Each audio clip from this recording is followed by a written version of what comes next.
CEO of United Healthcare was shot to death on Wednesday.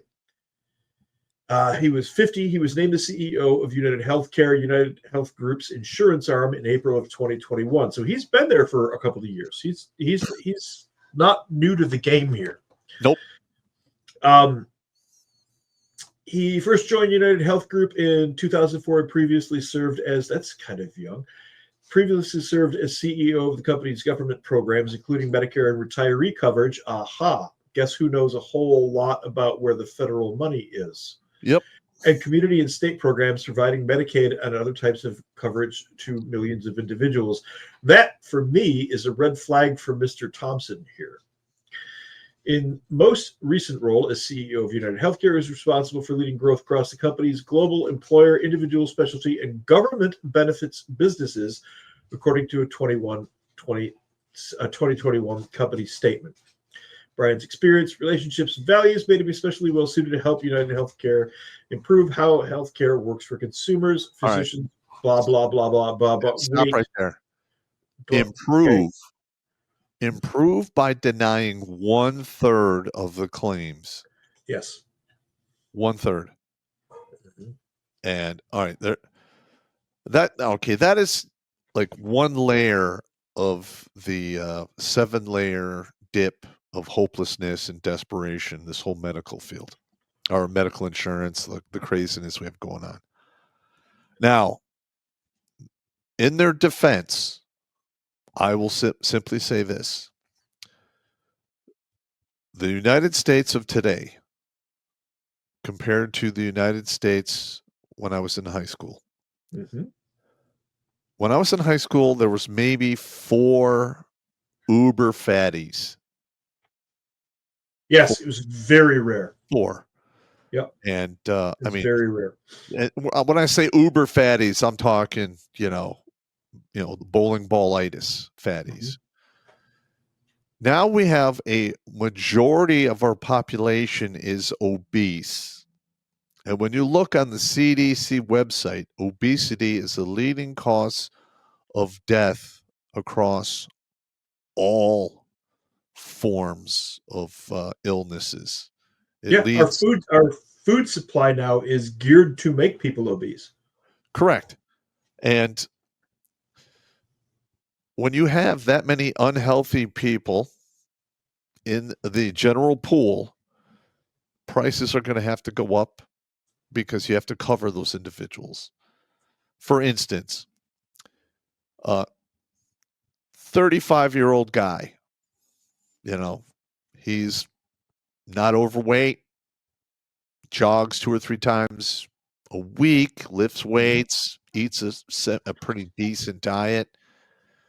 When you look at him, he's not really much of a risk at that point in his life. But now we have people who have type 1 and type 2 diabetes by the time they're 35, heart problems, everything that goes along with being overweight. I know kids. I'm talking 11, 12, 13 years old who have diabetes now. Yeah. Dude, there was literally no such thing when we were kids. Occasionally there'd be like that one guy or one kid who was a type 1. Okay, that one guy. Yeah. Okay, that one guy. Yeah. All right. But all that stuff is expensive, especially when they're charging people $300 to $600 per vial for insulin. Yeah. Like you can get insulin in India for like $15. That's crazy. I mean, come on now. Not only are we have a insane amount of people who are radically unhealthy, but that is blatant price gouging. And the Democrats and the Republicans are both equally as guilty in this. Absolutely true. Absolutely true. And that these mega corporations are basically greasing the skids up at DC to make all of this possible. So when I go through case files, I get all of your medical records. I get to see everything you've done medically for as far back as sometimes 20 years in some cases. Usually it's between 5 and 10. And the one thing that I see consistently is the medical community is not trying to heal anybody at all. What they want is repeat customers. All I see is prescriptions for this, prescriptions for that, recommendations that you take these drugs, recommendations that you take those drugs. They'll send you to physical therapy for obvious stuff like a wrecked ankle or a sprained wrist or something like that. But on top of that, they're prescribing you pain meds and steroids and this and Head that. meds. Huh? Head meds. Typically, they put you on head meds. They want you to stay on that for the rest of your life. Oh yeah, that's a whole separate story entirely. Wifey can actually speak to that extensively. We need to have her on the show one night and talk about that industry.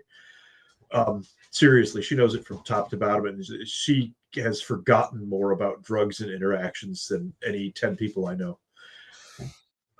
It's a separate show. But TBI, mm-hmm. I'm literally at Langstuhl in Germany, and they wrote me a script for Paxil and then Wellbutrin, and they're like, you're going to probably have to take these for the rest of your life. They did that to me at the VA. I came home, looked at them, and threw them in the garbage. Well, here's the thing, though, is I was in an actual Army hospital, and when I got to Walter Reed, again, I talked to the head doctor or the neurologist, and he said the same thing. And I told him, I will take these medications for 1 year. He's like, no, you're going to have to be on these the rest of your life. And I'm like, okay, 1 year it is. And true to my word, 13 months later, I started weaning off of that shit, and I quit taking it. Because it didn't, in my opinion, it just dulled stuff. It didn't make me feel any better. And then once I did come off of it, all of the stuff that it was supposedly protecting you from comes crashing down upon you. So imagine if you're on the head for 20 years. Yep. I know. That's another story entirely, but I actually know what you're talking about in great detail on a very personal level there. When I got head meds from the VA, that's when I was living at your place the first time over in Berkeley, and I flushed those drugs down your toilet. Okay. Yeah, I got home and I looked at them and I read the prescriptions and everything, and they said pretty much the same thing in the notes: is you're probably going to be on these forever. And I looked at them and I'm like, I'm not doing this. Yeah, and then when you research the actual head meds, you go down the side effects. Suicidal inclination is always suicidal ideations. Yes. Ideations, yeah. Suicidal ideations, absolutely correct. Watch Grunt Speak live every Tuesday and Thursday at 8 p.m. Eastern. And if you want to join Pop for Supporter Sundays, go to redonkulous.com/donate and make a monthly pledge. A link is in the Meat Gazer box.